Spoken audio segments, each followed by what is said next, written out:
Well, collectors, here we are again.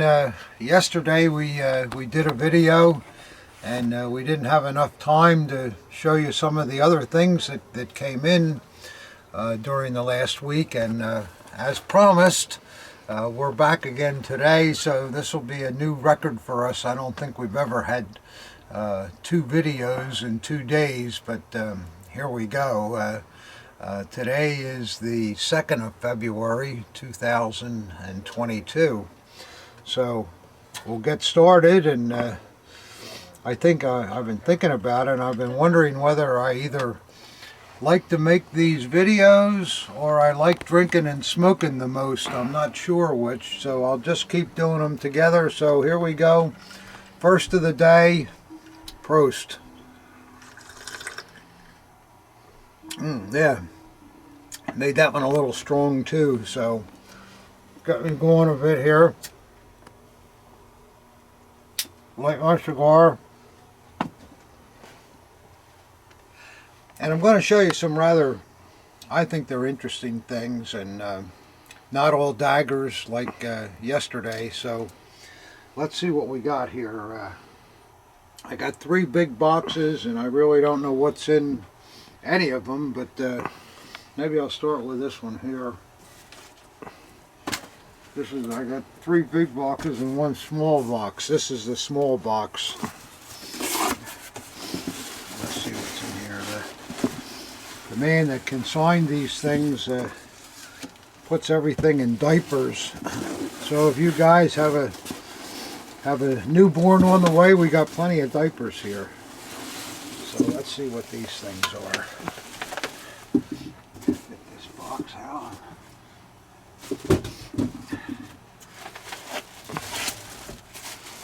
This is a good way to wrap things, though, by the way. Ah, yeah, that's just right. Yeah, this, I remember this. Yeah, this is really a beautiful item. You collectors probably know this is a hunting horn. And we've shown 2 or 3 of these in the past on these videos, but I don't think we've ever seen one that's in the condition of this example. The leather is still like new on it. Has the original mouthpiece. There's a little chain hooked to it so it can't get lost, which is a good idea. And then it has the National Hunting Association insignia. When you see this DJ on here, one of the guys last week was telling me that that's Deutsche Jungvolk. Well, it's not. It's not DJ. That stands for the Deutsche Jägerschaft. And then apparently this was given to someone who had a title. I believe a first in Germany is a title for a royalty that would have been granted by the Kaiser. And I assume that this is the man's last name, but I have to research it. But what a beauty, huh? Boy, for those of you that collect hunting stuff, I think that would really look great in your display. Just none in better condition than that. So, let's see what's in the next diaper here. We never know. Oh yeah, that's right. This I really like this. This is really something. Get this diaper out of the way. As you can see, it's a Viking ship. It's a fancy ashtray, is what it is, and it has on the sail here. Let me just look. Yeah, Viking 5th SS Division. That's really cool. And the ship itself is, this is the matchbox holder on top here. And the ship itself is very well done with the shields. And this SS Viking has been put on by rivets that go through the back of the sail. So what a tremendous thing here. the commander of SS Viking was, that was the 5th Panzer Division, was Obergruppenführer Herbert Gilla. You people probably know that name. So whether it was given to him or not, I don't know, but we're just showing, now there's nothing to indicate that, but we're just showing who Gilla was. So I think what a great thing to accent a collection around SS Viking. So that's pretty cool. So we'll put these down and we'll see what else is here. You like that stuff, guys? I think it's pretty impressive, both pieces. Let's see what's next here.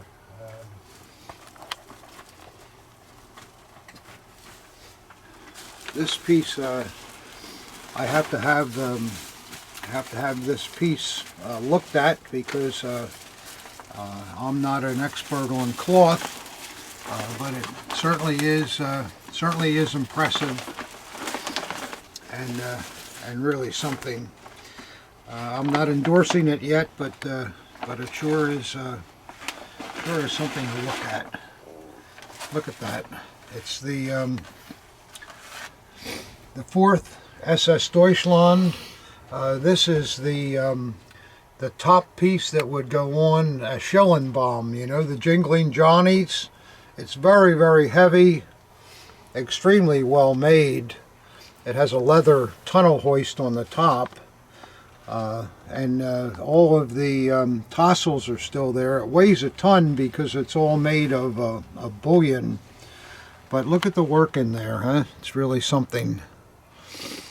But again, we'll have it checked out. If it's an original piece, boy, I can't imagine what the value of it is. Look at that, huh? Look at the work in here. It's really, really incredible. It's fun to see stuff like that. I just wish I knew a little bit more about it, but I've got to go to the experts when I see something like this. And let's hope it's something good. We shall see. I'll let you know in the next video, if I know by then. I'm going to take it to the SOS show, and there's several people there that know these things, and we'll be able to get a straight answer on it.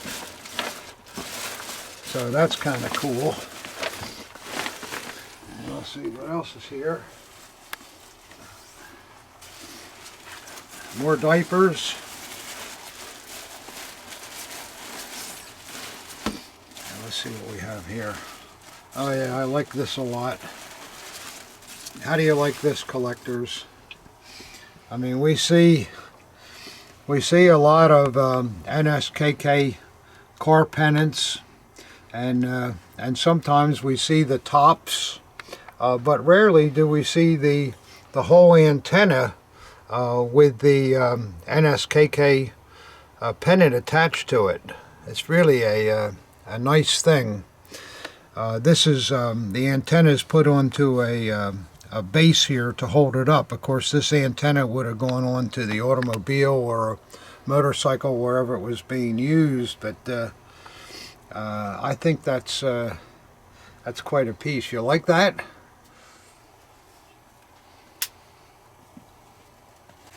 Okay, we're moving along here. This is the last thing that's in that box, and then we'll go to another box after I show you this. Yeah, that's good. Very good. Oh yeah, this is a terrific item. Yeah, this is really something.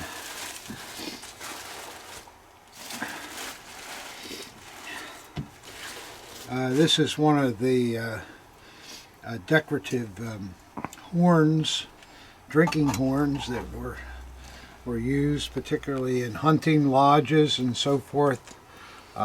You can see that it's all hammered silver with silver decoration on the horns. And around the base here, there looks like tourmalines, which are kind of like emeralds, and then sapphires running around the bell of the horn. But what we want to see inside, let me take a look myself here before I speak. Well, I don't know what I'm looking. Something. It's from the Hunting Association, and let's see. It's dated 1936, and it's to Karen Hall. So this was a Goering piece, and I believe that the I'll show you all this in a minute. I should have looked at this a little bit further here. Yeah, it's definitely a Goering piece. If you look on the base here, if Robbie can get this, you'll see that it's all silver hallmarked, and it comes from Goering's famous jeweler Zeitner. Can you see that on there?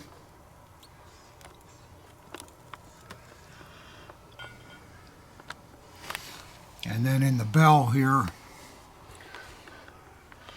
can you get that, or you need me to raise it up or anything, Ob? No, that's fine.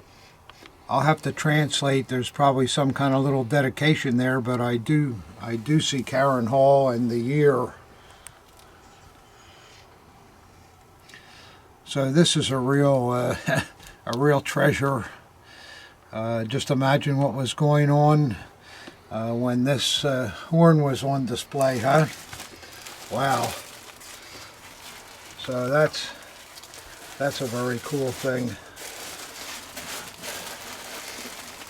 Okay, we'll put that away here, and that'll end this first box of stuff. And I'll show you what's in the second box. Did you like that stuff, collectors? Pretty impressive, huh?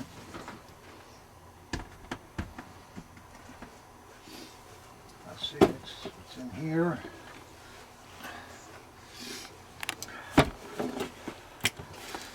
Yeah. More diapers, of course.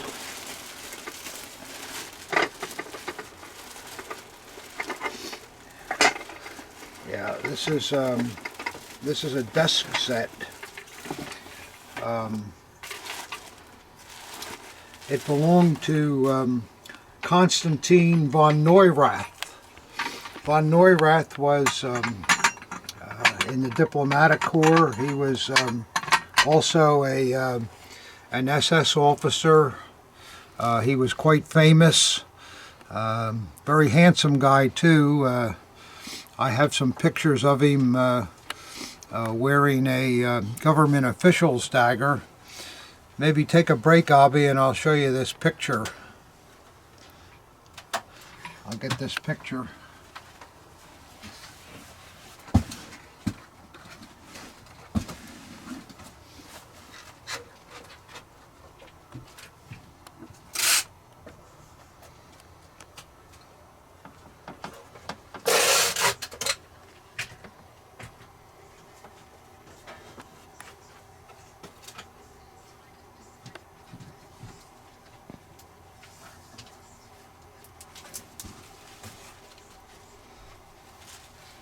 Okay, I'm back again, and this is von Neurath. I'm sure you people recognize him, and in this photograph he's wearing his diplomatic corps uniform along with his diplomatic dagger, but this inkwell apparently was on his desk somewhere, and a very nice presentation. And very historical, considering it was owned by a very well-known German official.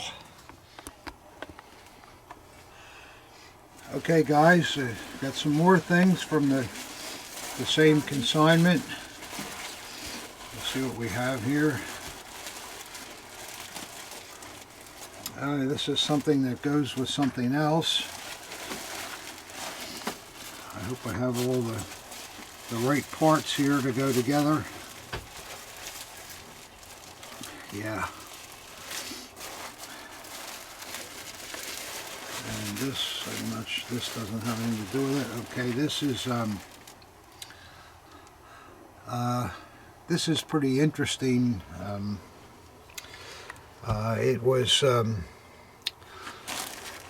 It was given to the man that was head of the German Red Cross, and he was also a NSKK general. And it was given to, his name was Coburg. You probably know his name.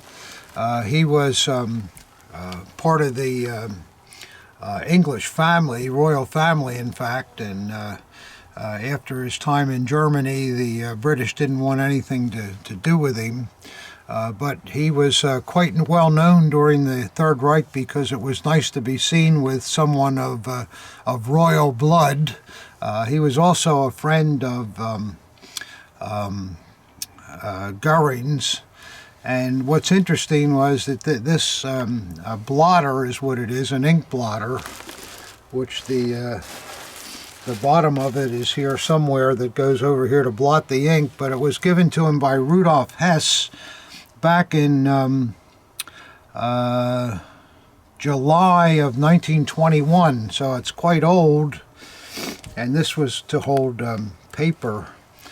And I don't know what happened to the blotter section here, but we have that somewhere. So that's a pretty nice item.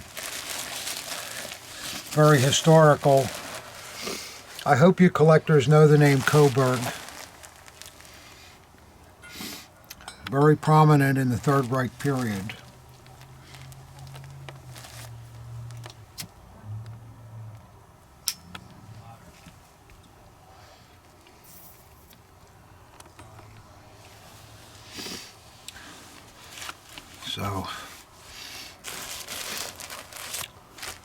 So we'll put those things back.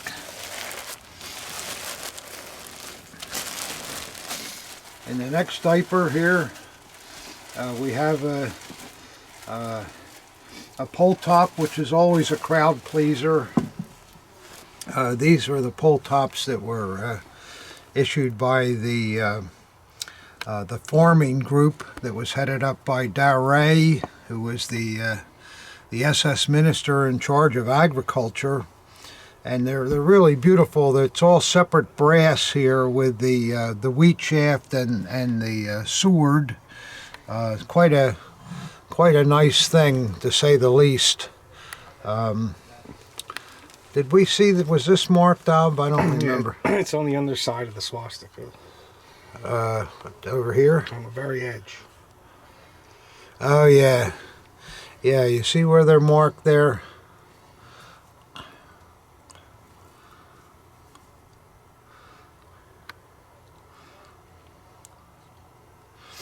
But these pole tops are just great looking in a collection. I mean, it just really stands out once it's mounted on something. So I like that a lot. And the next thing we have here I like a lot too. Not because of the bag, but I think this is really a great fire axe. It has a Third Reich etching into both sides of it, which is nicely done. You don't see that very often. And then what's really exceptional with the axe is that it has its original hanger. And the hanger is it's quite different from anything you ever see. Has these real sturdy clips that go on to the rings. On the other side of the fire axe, it has a fireman's scene. And then this hanger would have gone through a belt loop here, so it was a very, very sturdy affair there. So that's a really nice item there. Let me see the blade again.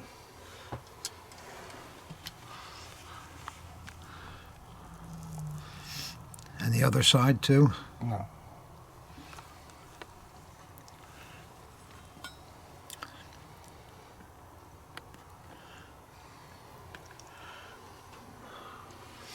So that's pretty neat, huh? We don't see many fire dress axes like that. That'd be one for our man Chester, if Chester was still around. Yeah, Chester Larson, who passed. He was the great fireman collector. All right, we'll see what else we have in these boxes.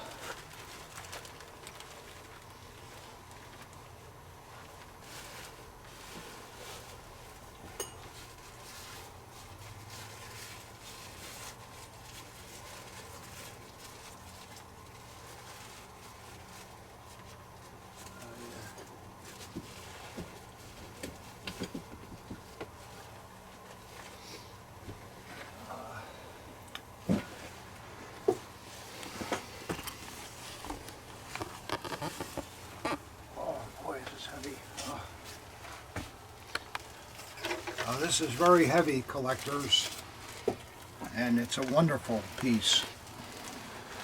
You're going to like this if you like art. It's just incredible.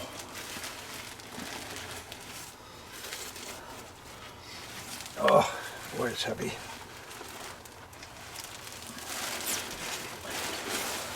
This is, as you can see, it's an eagle. This eagle is a wooden carving, and it was given to Himmler, and Himmler loved it so much that he had 50 of them made in porcelain, and he used this this wood example as the model. It's the only one known here. But look how beautiful it is. It's just, it has the right look for the period and everything that the SS would want to see in a piece like this. There's something on the side of it here. I can't see really what that all says yet, but I'll look into it. But this is really a tremendous thing here. And what a look it has, huh? You like the looks of that eagle, collectors? Wow. I guess there must be one or two of the porcelain ones around, although I've never had the pleasure to have one here. But that's just, if you like Third Reich art, it just doesn't get any better than that. Yes, also on that eagle, you may have been able to read the description on the side of it. It belonged to SS Gruppenführer Wendler, who was Himmler's brother-in-law. So he was obviously well connected. Here's another thing here, a cased metal. The front of the box is going to time, but look at that beautiful thing. I have to get this checked out also. I think it's some type of a labor metal, but extremely rare and very, very beautiful.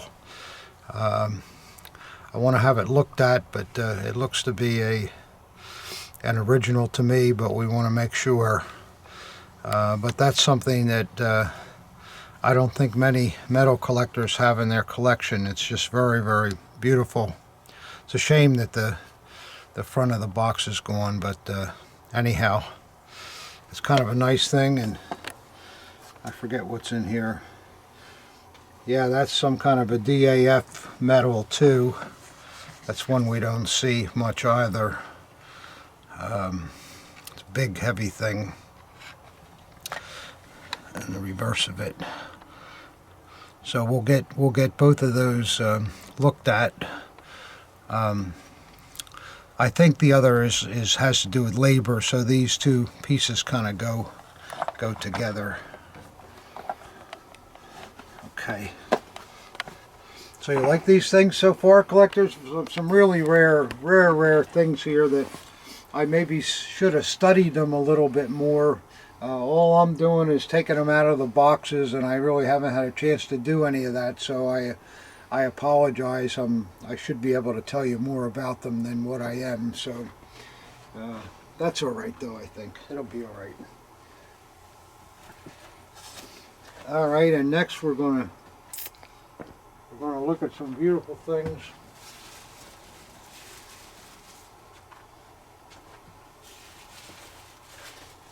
See what we got here.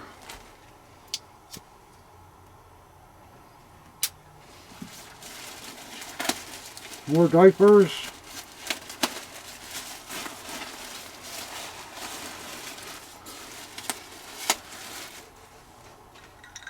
Looks like I got a little crack in my glass. That's not good.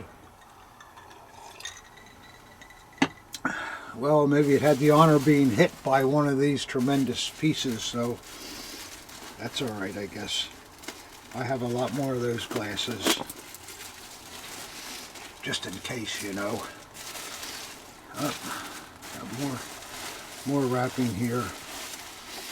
This is something very delicate, I believe, and I want to make sure it doesn't get into trouble.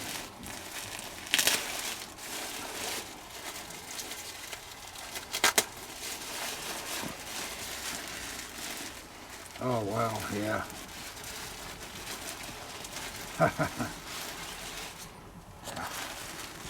Look at that, collectors.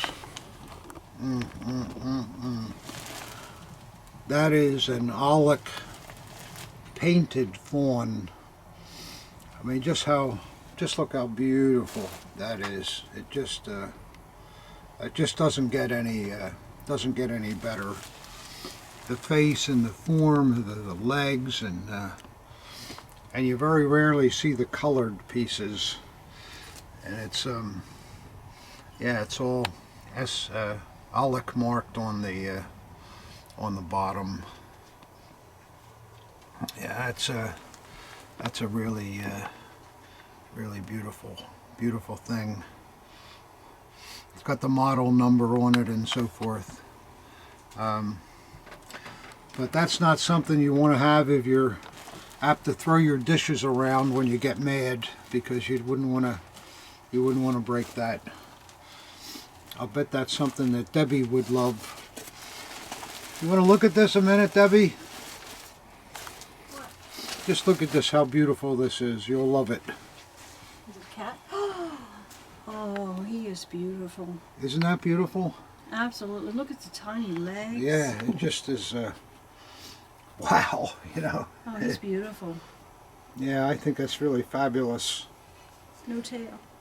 No tail, yeah. Wasn't made with a tail, no. No tail. Beautiful thing. Boy, who wouldn't like to get that for Christmas, huh? Oh, that is beautiful. See, I knew Debbie would like that. She's an animal lover, you probably know. But you don't have to be an animal lover. You just appreciate good art. It just doesn't get any better.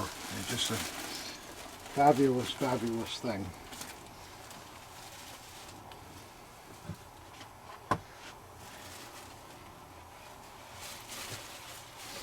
Let's see what else we have here. I know these aren't daggers, guys, but these are very beautiful things.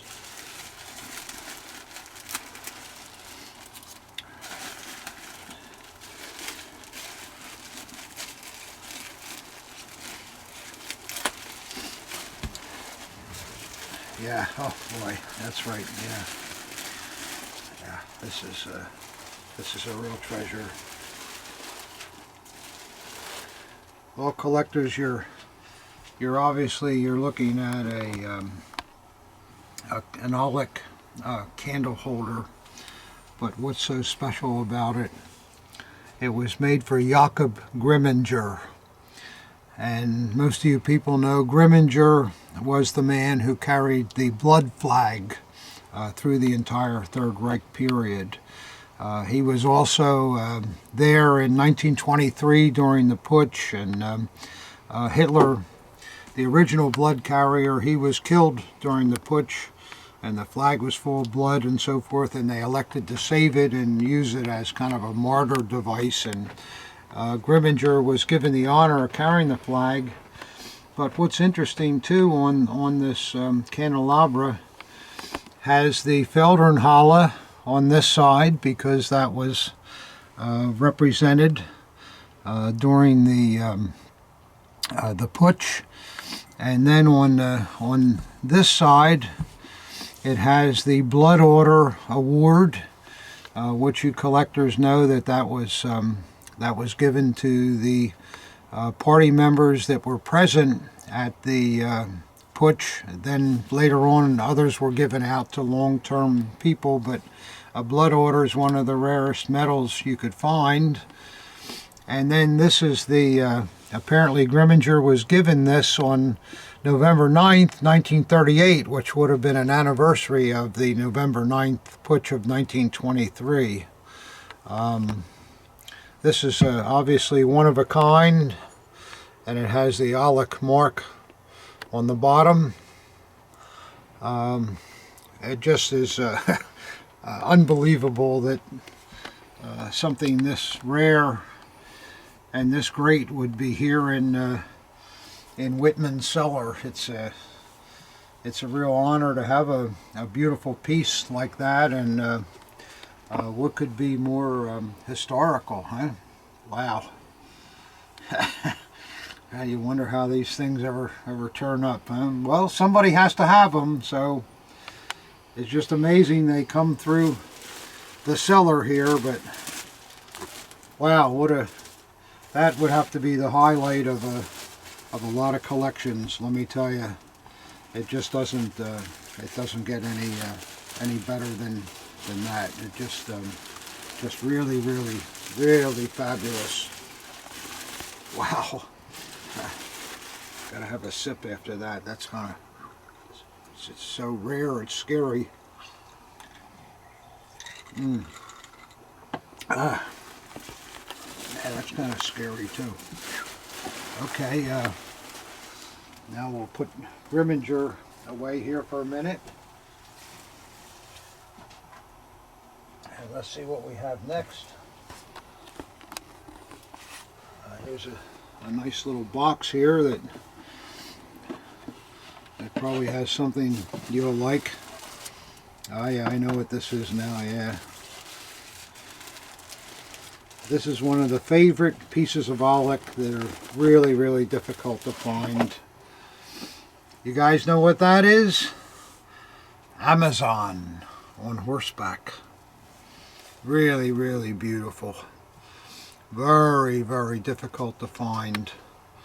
Just look at the detail throughout, and just lovely. Perfect condition. Absolutely lovely. Amazon with her sword, and let's see. Oh yeah, it's got the Aulic marks on the bottom of it. You know, this is the kind of piece that you could look at every day and never get tired of it. It's just so beautiful and so well done. I had one of these once. It was given to me by a collector for consignment, and I was so thrilled about it. And then the next day he called me and said he wanted it back. He couldn't stand to live without it. So that's kind of the draw to a piece like that. So I'm happy to get this one, and somebody else in the future will be happy to own it, I'm sure. Tremendous thing. I got stuff all over me here. Diaper stuff. And then it'll go back into its box where it'll be safe. And let's see what else is in this great box here.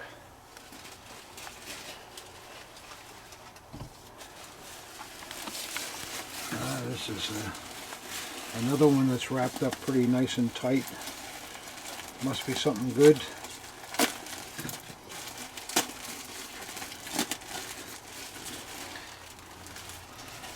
Yes.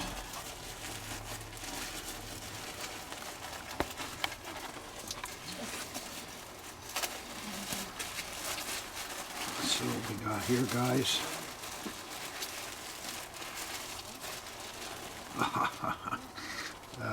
Boy.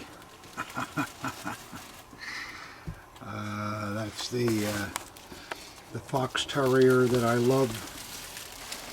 I've had them in white 2 or 3 times, but I don't remember having one in color. Isn't he beautiful? The face on him and his tongue. Just an incredible, incredible little doggy here. How could you not fall in love with that guy, huh? Wow. That is really beautiful. And it's got the, it's got the Alec marks on it. They're a little faint, but I can see them there on the dog's belly. Yep. The Fox Terrier. So if you have a white one, wouldn't it be nice to add the colored one to it? Wow. I would think so. Another very beautiful thing.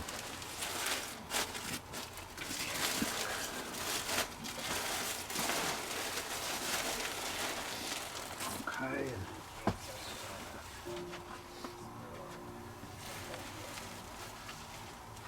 And the last piece of Alec, this is the one everybody wants. Very, very rare. But what a thing. What do you see? It just is fantastic. You ready for this, guys? There is Hitler's dog Blondie in color. Wow. That's the only colored one I've ever seen. Blondie, you're looking great. Isn't that a tremendous German Shepherd? Or in Europe they call them Alsatians. With all his paws and his nails are all complete. His tongue, just fabulous. Show him from the other side, and he just is great. Really wonderful, and I love the way the artist tucked his right back paw under him there. See it just resting on this paw. What a wonderful, glorious thing. Ah, yes, and there's that Alec mark on the bottom. Well, it just doesn't get any better. Alec figured they wanted to have an Alsatian in their group of offerings, so why not do Blondie, Hitler's dog? Who's going to say they don't like that? So that's really fabulous. It says no minutes. Huh?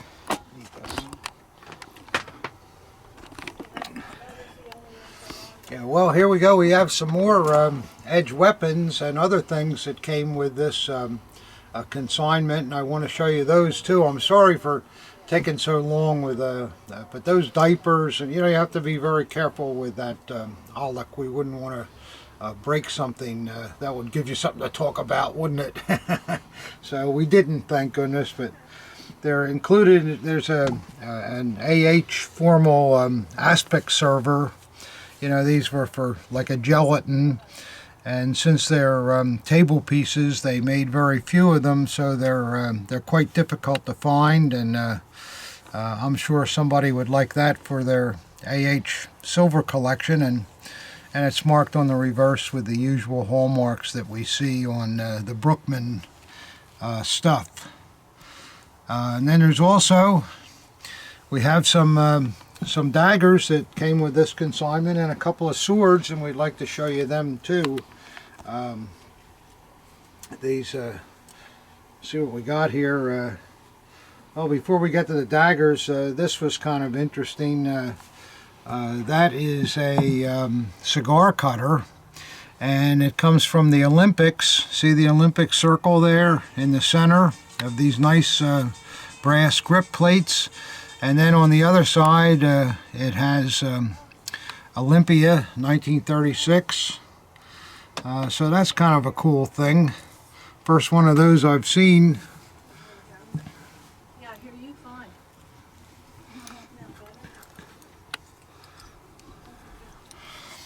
And then we have some daggers. Let's see. Here's a labor core, and there's a set of hangers with it that I'll probably sell separately. Labor core hangers in nice condition. And the dagger itself, it's the hilt is nice. It's one of the aluminum type hilts. The scabbard's got some age on it, unfortunately.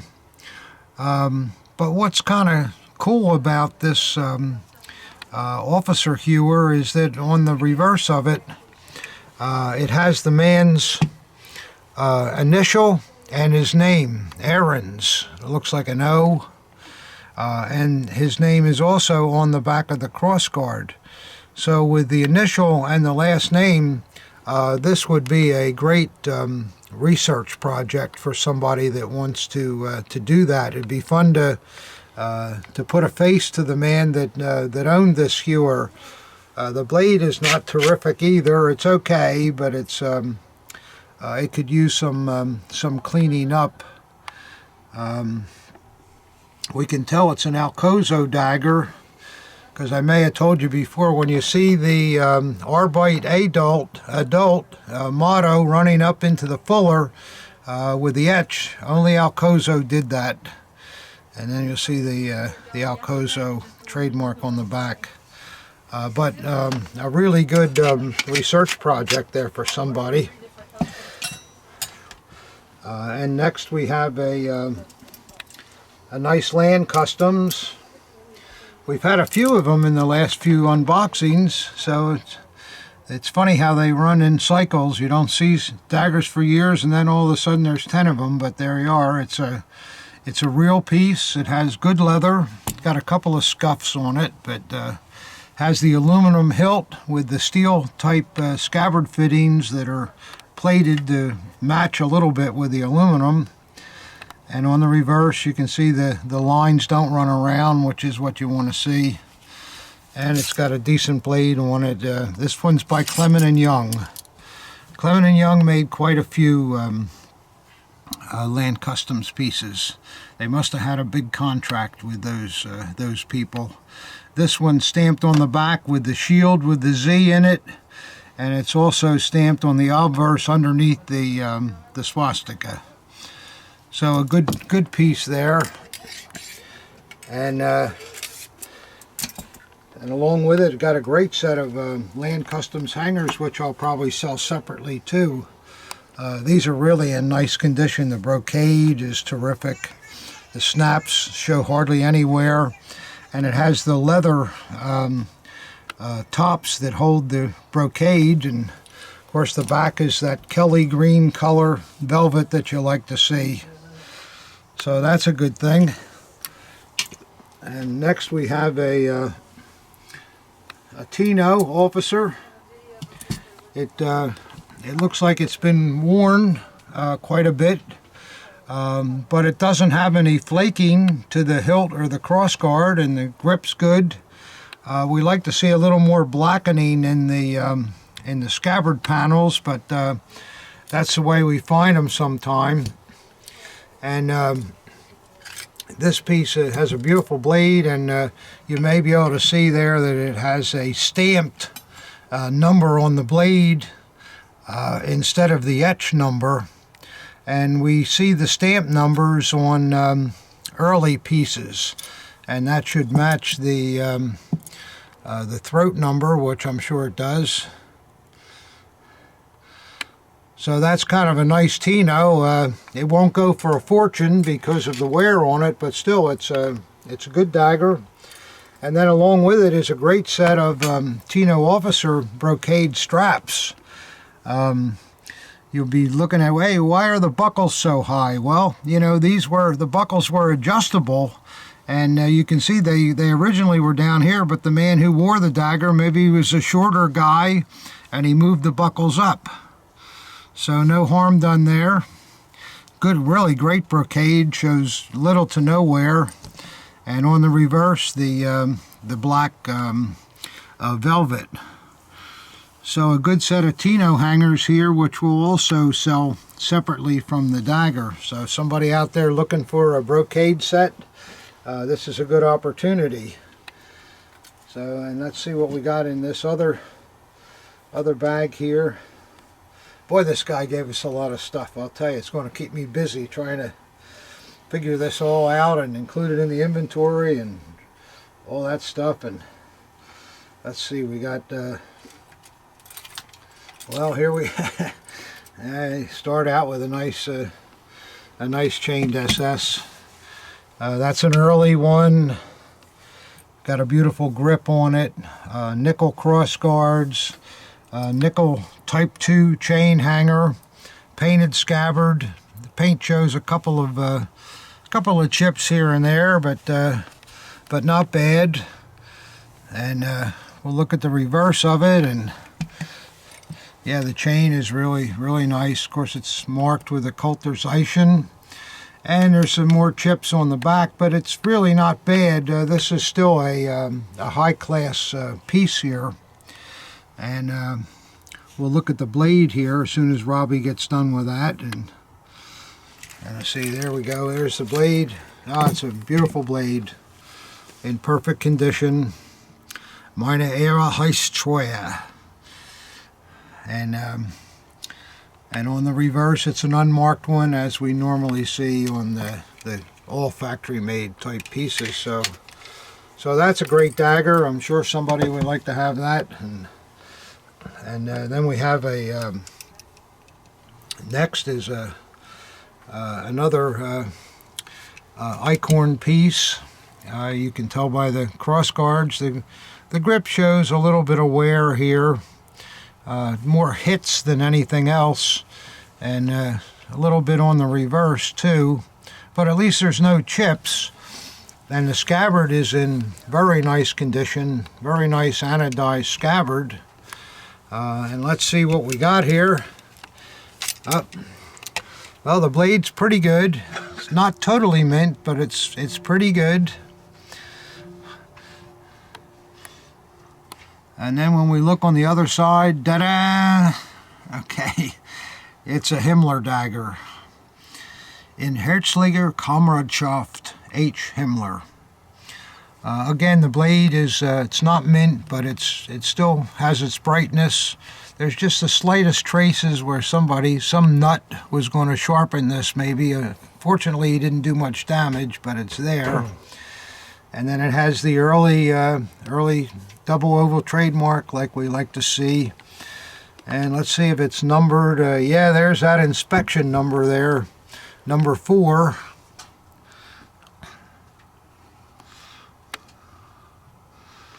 So this is a good original Himmler dagger.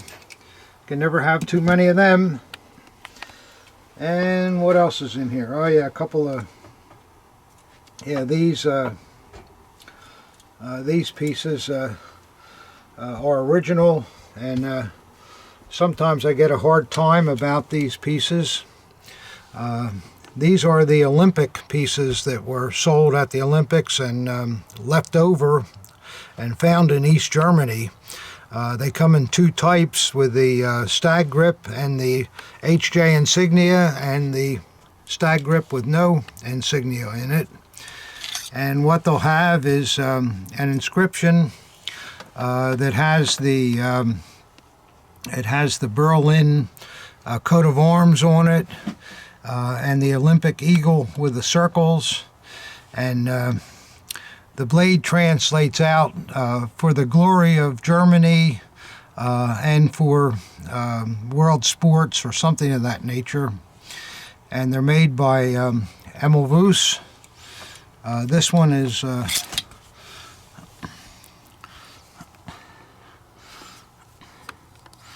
next one. You'll probably be able to see the details better there, with the Berlin and the slogan and the Olympic rings. And then on the reverse is the Emelvoos. It's got a little gilt in the back, and you know, I get people say, they never existed, those things are fakes. Well, I beg to differ. I have a copy of a letter written by Tom Johnson in 1998, I believe it is, stating where he was at a show in Germany after the wall came down, and a man came in with a big box. The bottom of the box had been wet, and it was full of these pieces. And as you went down the box, the ones at the top were in mint, and as you got further down, they weren't so mint, then they weren't so good at all, and then at the bottom, they were all rusted. These are absolutely legitimate things, and I feel bad about these naysayers that are always trying to wreck something for us collectors when we have something good. So you can buy these without any worry, and I don't hesitate to guarantee their authenticity. Okay, and then all right, let me take a break. Along with this consignment, there's a couple of swords that I think are really worth looking at. This beauty, as you can see, it's a big grosser pattern lion head. It doesn't have the glass eyes, it has the eyes cut into it, and it has a artillery theme on the languette, and a beautiful scabbard. And when we take the blade out, it just is it's just a killer. I really love this sword a lot. If you look at the blade, quite long too. Sorry, Ob, I hope I didn't stab you there in the belly button. You can see that it has a dedication, I think, to an artillery battalion. But what's tremendous, it's made by E-Pack, and look at the cannon that's on the coming off of the ricasso. When Rob gets to that, that cannon is just fantastic. And for you guys that collect pack etch bayonets, you'll recognize that cannon as looking very similar to the one that they used on their bayonet etch. And then on the reverse, it has a great scene of an artillery group pulling a caisson. Just really, really beautiful work. Pack etch swords are very rare too. And you'll see it has the Siegfried Waffen trademark. So that's one really hell of a good sword. Very, very desirable, and in the best of condition. So I like that a lot. Isn't that beautiful? And I'll show you another sword that comes with this consignment. Let's put this baby back.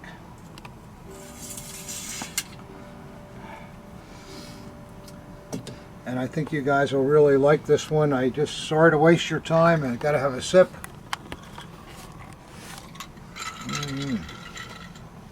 Ah, yeah, maybe have two. And light a cigar. Yeah. Now this sword I think you'll like a lot too. I like it. It's a silver SS sword. It's an Eichhorn sword. It has a beautiful scabbard that's in mint condition. The silvering is really mint on it with a beautiful SS knot. And then I'll show you something that I think you'll really like. I hope in the light you can see it. That sword has blue eyes. See that lion with the blue eyes? Does that come through in the camera, Ub?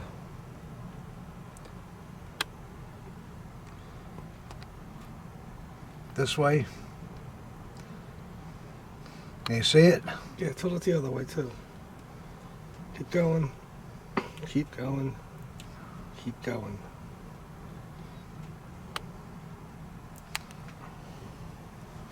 Get her? And of course, this sword is an Eichhorn example. The blade is absolutely mint throughout. See that Eichhorn trademark.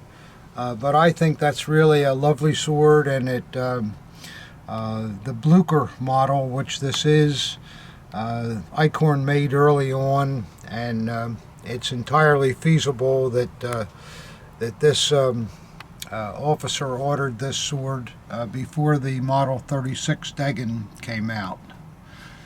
But if you're looking for an early SS sword, especially those blue eyes, boy, that's really captivating to me. I think it's a beautiful thing. That's something you don't see every day, so I'm very happy with that. Well, I'm almost done, guys. I guess you've been wondering what the heck these things are through the last couple of videos, and I thought I would show you that this is a tremendous bronze, which depicts a Imperial NCO with his spiked helmet, his K98 rifle, and his ammo pouches, and then on the back he's got his bread bag and stuff, and even carrying a bayonet. And sure enough, there's that shaving brush trottle. It's just a beautiful piece, and the base is part of the bronze. It's also artist signed on the back, if you can see that, but then the best part about it is that the bronze was presented to Oberleutnant Lieb, L-E-E-B, in 1907. Lieb was teaching a artillery class then. He was a artillery officer. And you might say to yourself, well, Lieb, are you talking about Ritter von Lieb, the field marshal? And yes, we are talking about Ritter von Lieb. But what happened when, before this time, Lieb was just Wilhelm Lieb. And then in World War I, he was a very intelligent guy, and he went up in the officer corps very quickly. And in World War I, he was a Bavarian, by the way, not a Prussian. And in Bavaria, they had an award, I think they called it the Max Joseph Award, that was equivalent to the Pour le Mérite, or the Knight's Cross in World War II. But what happened, when you won this award, you not only got the medal, but you were given a title of nobility.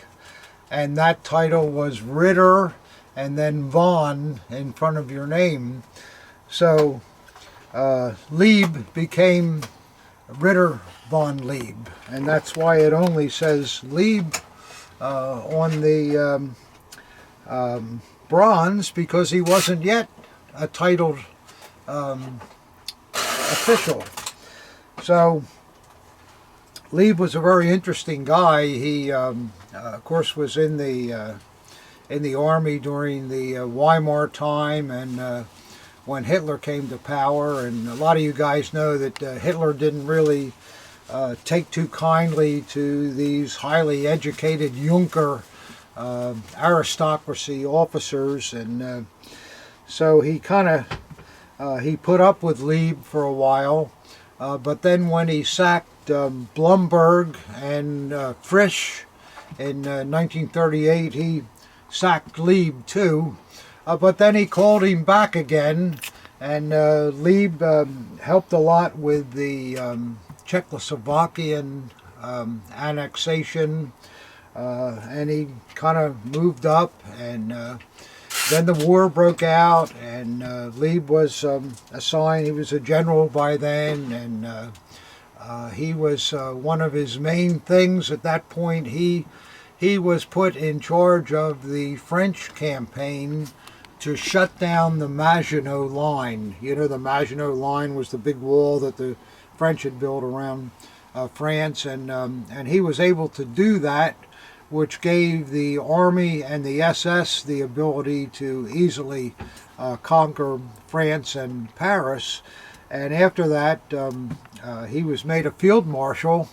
He was also given the Knight's Cross, and he was one of the, I think there were 18 generals that were promoted there in August of 1940.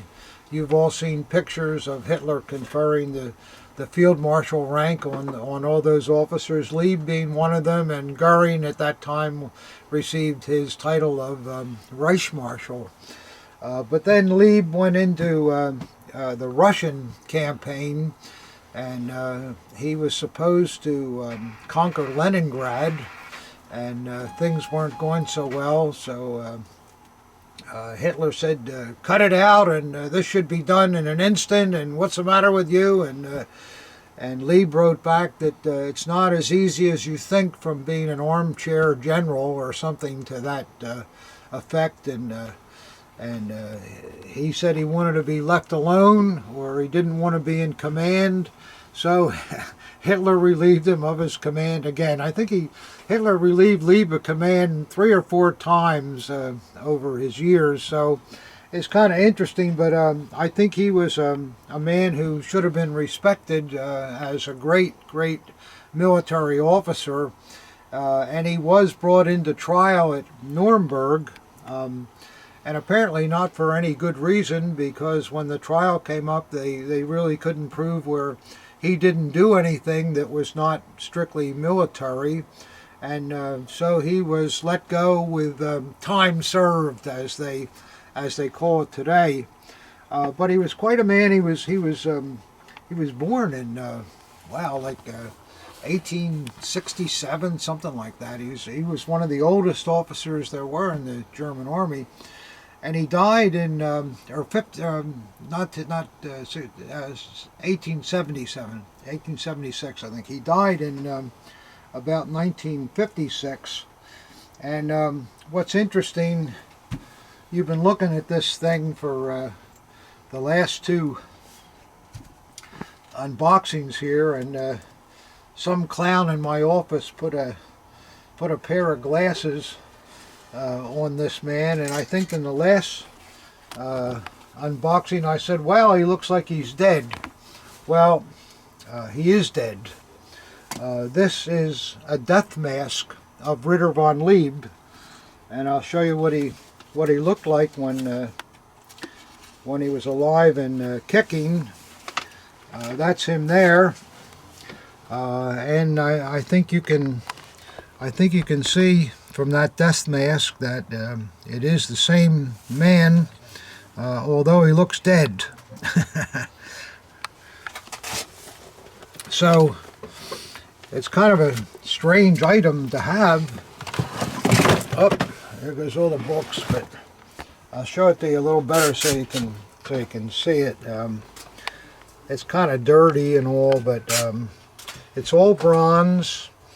And apparently what they must have done back then, I don't know, maybe they still do it today, I don't know, but when important people die, they make a death mask of their face, and what they would do, I guess, would be to cover the entire face with plaster, and then once it hardens, they use that as a mold to make the brass model.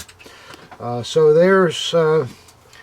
there's Wilhelm Ritter von Lieb. Quite a man, quite an important man in history, and this comes with that consignment of stuff too. So I think you've seen a lot of really interesting things. I hope I wasn't at my best maybe, but I did the best I could. I should have studied a lot of the things before I showed them to you, but I didn't have a chance.